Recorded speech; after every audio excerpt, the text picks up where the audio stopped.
Well, good morning again. I was just reminded I've served in faith communities that had formal pulpits and lecterns. I've served in faith communities that had a large altar that matched the pulpit that was on wheels that we rolled from the storeroom out into the place of worship. And then in Turning Point, we have a music stand that sometimes I get the one that squeaks. Well, this one's not so bad. And I'm thinking of places I've seen primarily on television where the pastor comes up and puts his notes down and it's lucite, clear plastic, clear acrylic. And you see this big, clear stand. And the pastor comes and puts his notes out on the table. I always worried about that because I was afraid that you would be worried more about how soon will he get to the last card in his stack. I'm also thinking of the guy that has the little list where he throws it out and holds one and it goes 10 feet into the congregation. God has never called me to be brief or lengthy, just cover the subject. So this morning's title is Fadish or Enduring. I think I made Fadish up. Has to do with fads that come and go.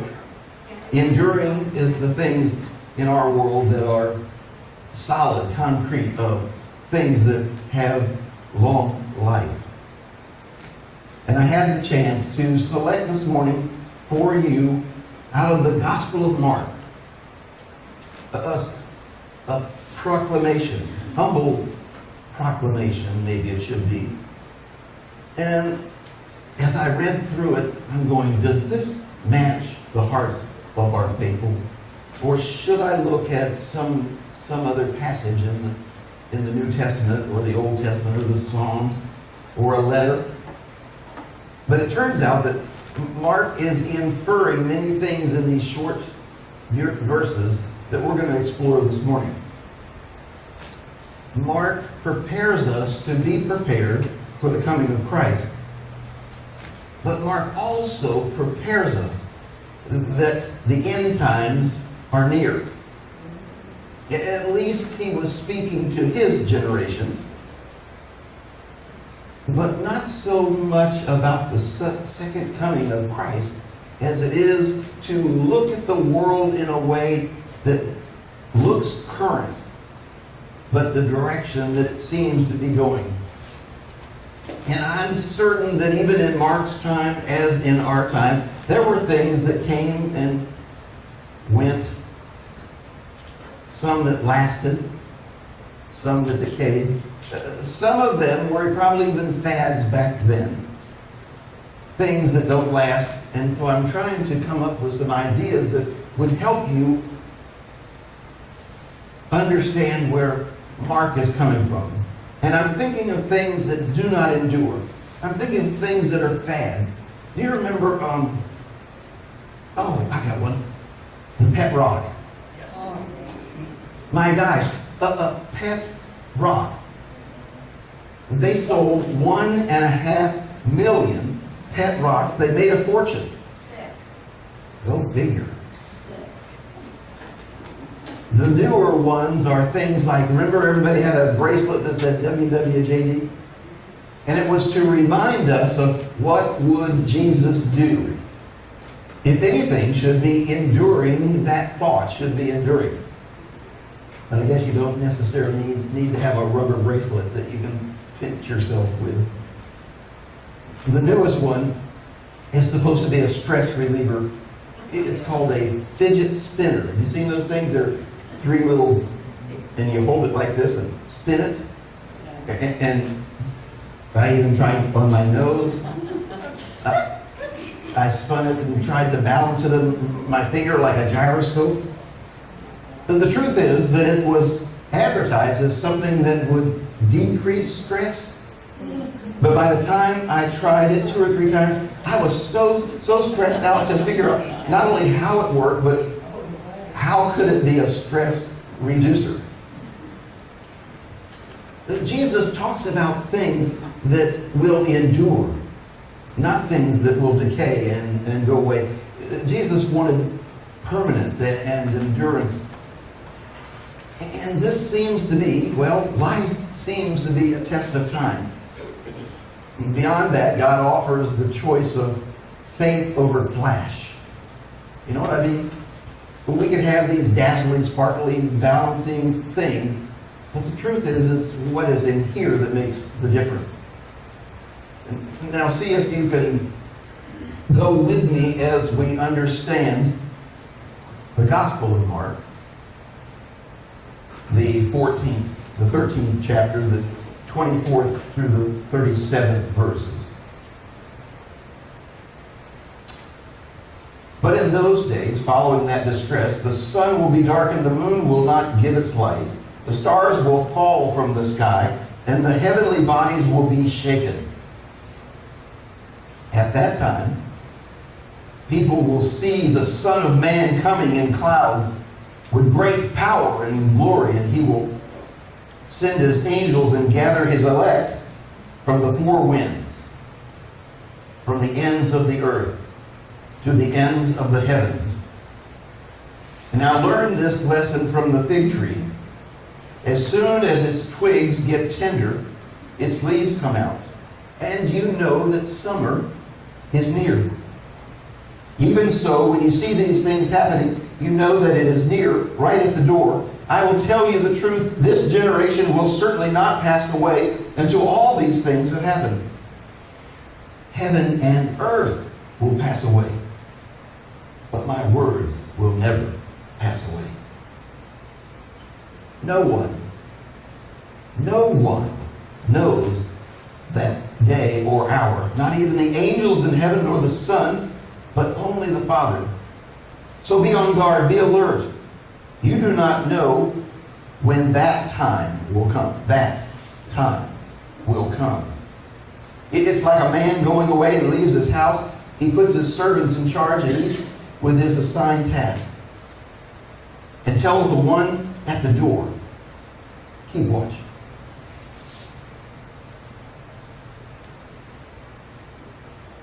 Whether in the evening or at midnight, or when the rooster crows, or at dawn, if he comes suddenly, do not let him find you sleeping. What I say to you, I say to everyone. Watch. It is the words of God for the people of God. Thanks be to God. Thanks be to God.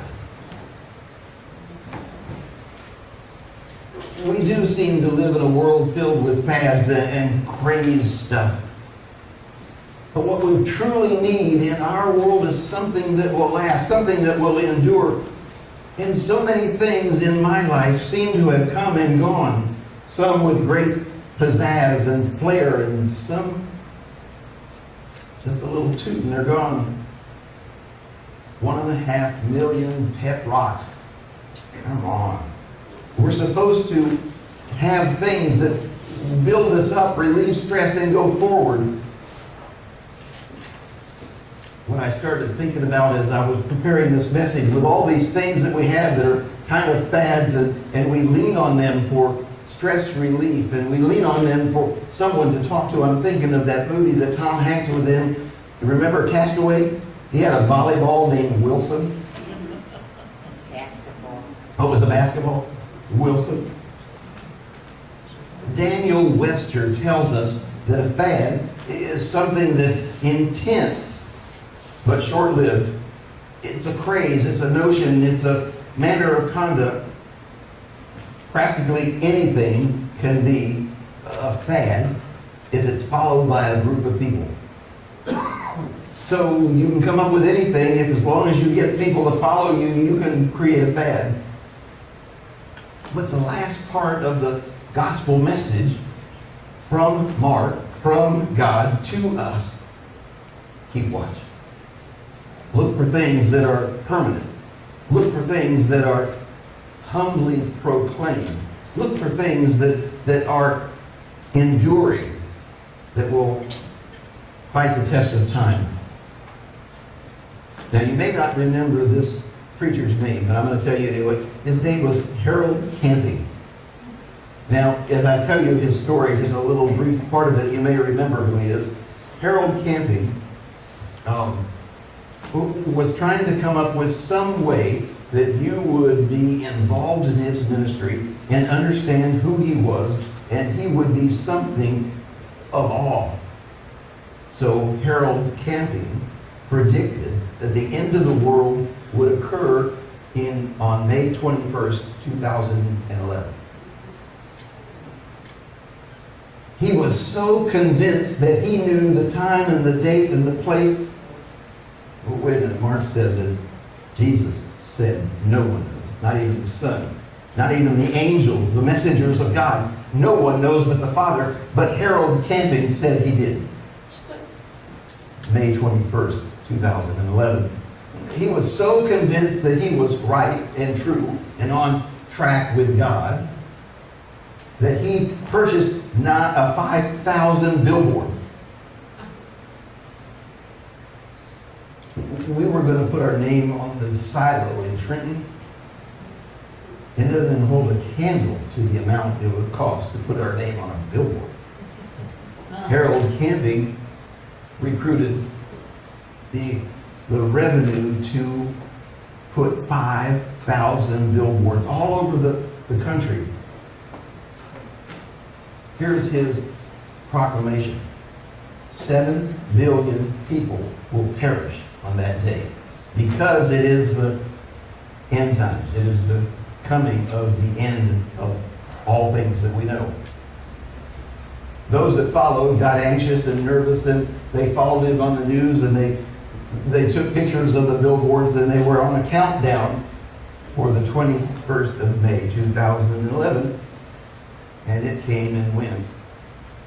Because we already know that nobody knows but the Father. So very quickly, Harold goes back to his study and recalculates, and he comes out on the news and he says, I found an error in my judgment. It's not May, it's October. Well, there's a little bit of flash in the pan. By this time, Harold was having a credibility crisis. And of course, October 21st came and went, and the end did not occur. God says to us through the gospel writer Mark, just be ready. The reason that we do Advent is that we're ready when Christ arrives. Now we look forward to remembering the birth. But Mark tells us, put a watchman at the door. Keep your eyes open. Know what's going to happen. Be ready when it does. And so we take this time, these 4 Sundays before Christmas morning, where we prepare ourselves, we ready ourselves for the coming. The good part is we live when we do, where we do. We're free to worship. We're free to understand. We study in the morning, we study during the week, so that we understand that this is the time to remember God entering into our world as one of us, to be an example to who we are to become.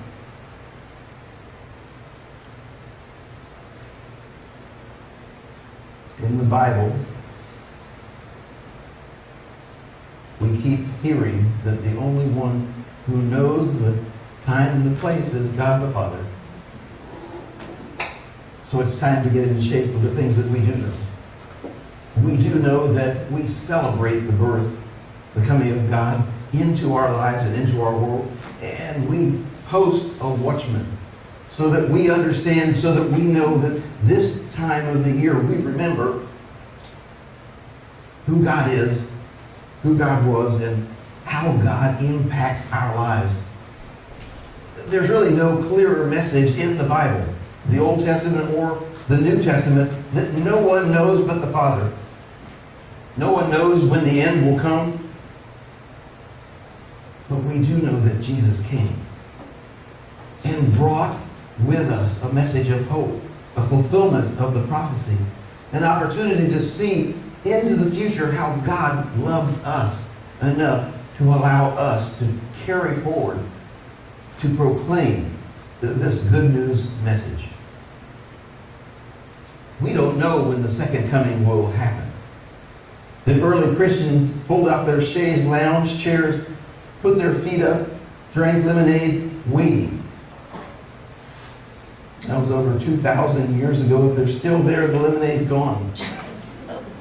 The truth is, put a watchman out because you'll know when the signs happen. And in every generation, I've heard people say, well, this is the end times. God told me through the writings, you will know.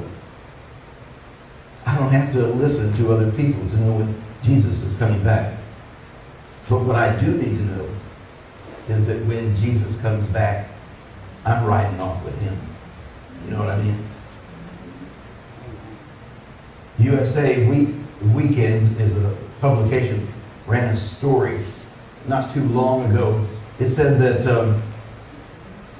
the things that Americans fear in life. Now, this is not to worry you. This is not to incite in you fear. But there's 54% of the American people who were polled were worried about a car crash. They must have interviewed older people. Because there was a time in my life when I was fearless, drove fast, took chances, did not even think that anybody would get close enough to my car to crinkle the fender. But now, after being aware that it is possible, I look twice, I drive slower, and I try to be more careful. 53% of the people fear cancer. And that's a real fear. That's a real threat to our world, to our country. And one of the things we often pray about is, God, send us a healing. Send us an end of cancer. 50% of the people, now I'm sure we're talking about older people, not our young friends here, are worried about retirement. Will I have enough to live out my retirement in a way that I'm comfortable? And as long as I have a boat, I think I'm okay. 53% of the people fear Alzheimer's, and I put that in the same category as cancer.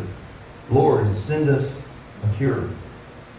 Let the doctors and nurses and all those who are so gifted with understanding our health come up with a way that ends these dreads. What can we do about all of this stuff? And I think that the message that Mark tells us is just be ready. Keep your eyes open. Watch for what's coming on. Not even the angels know the time and the place. Several years ago, there was this book that was written and released about perpetual worrying. It was kind of to be a lighthearted thing, kind of a joke. The name of the book was The Worst Case Scenario Survival Handbook.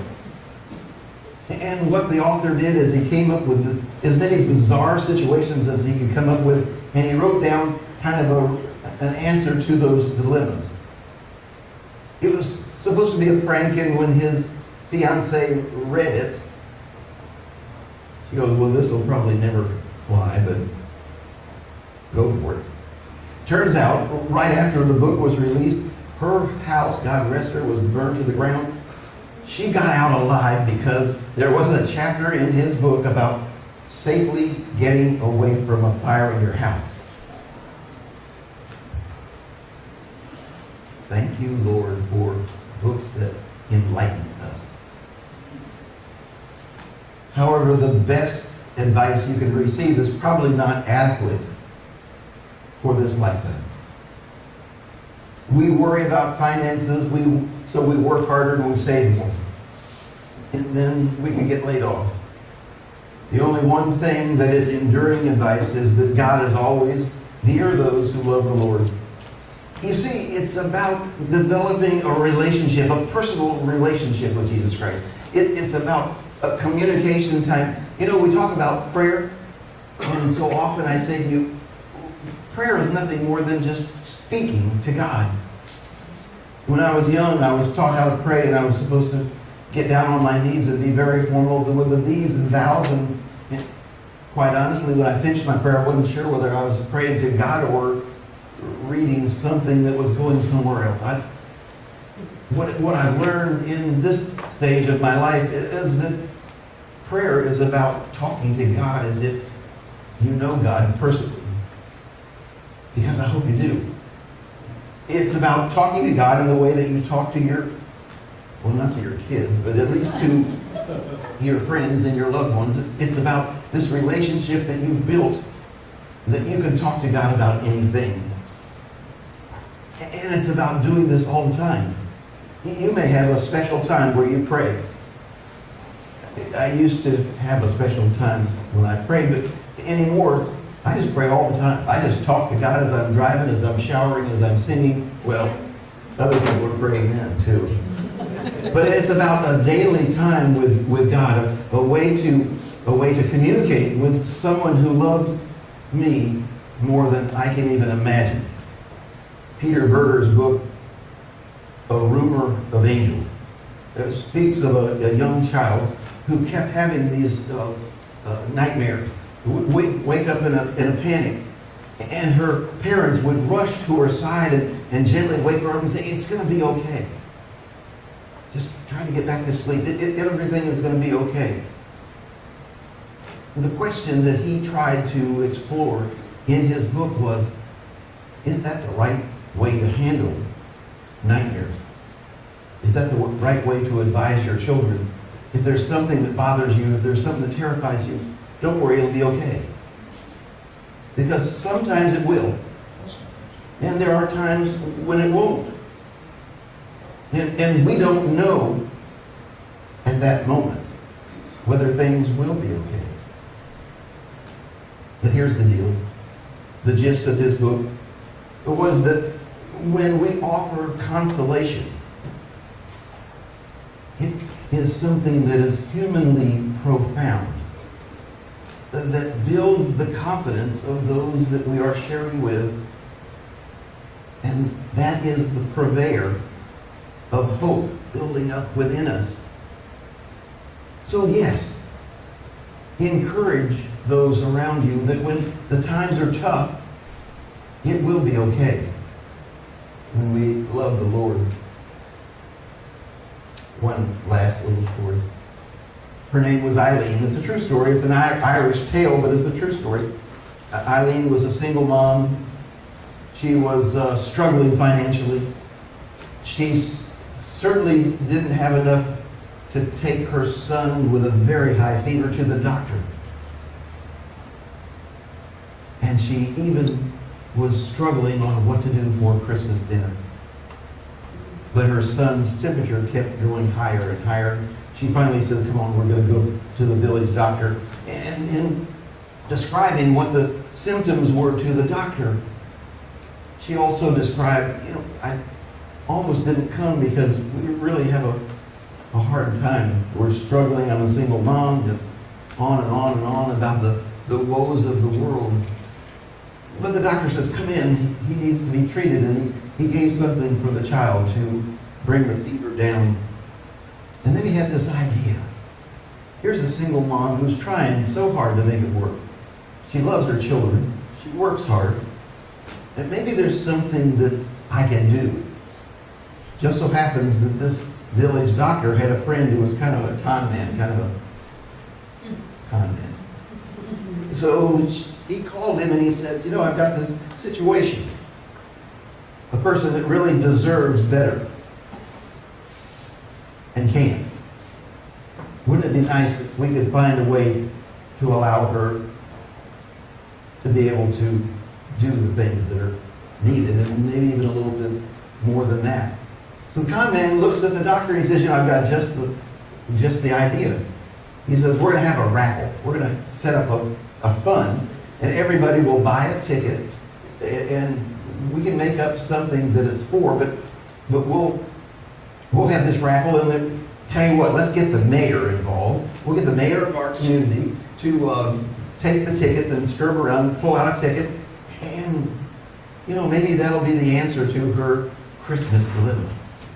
So they did that, and they sold out, and oh my gosh, there's this great big bucket of money and tickets in this fishbowl. And they called the honorable mayor forward, and he, thank you for coming, and I've got this honor, and he stirs the tickets around, and reaches down the bottom, and pulls it out, and he says, and the number is 4.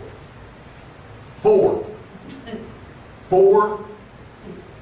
4.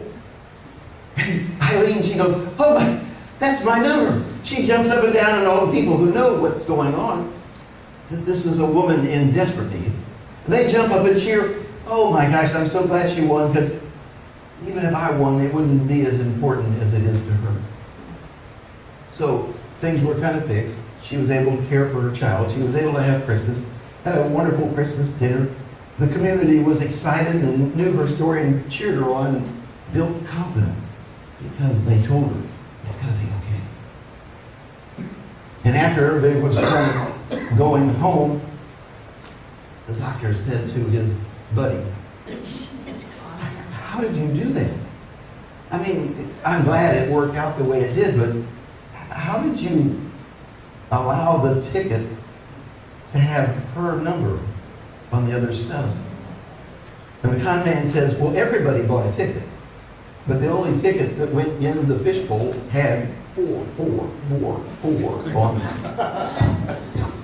One thing we must remember, our loving God is in control. There may be dark hours along our journey. There may be surprises. And we don't know how life will turn out for us. But we do know that ultimately, those who love the Lord will be victorious. So let the fads go by. Don't get stressed by the things that are supposed to relieve stress. Stick with things that are endurable, and that would be Jesus as your Lord and Savior. Yes. And all the children say, amen.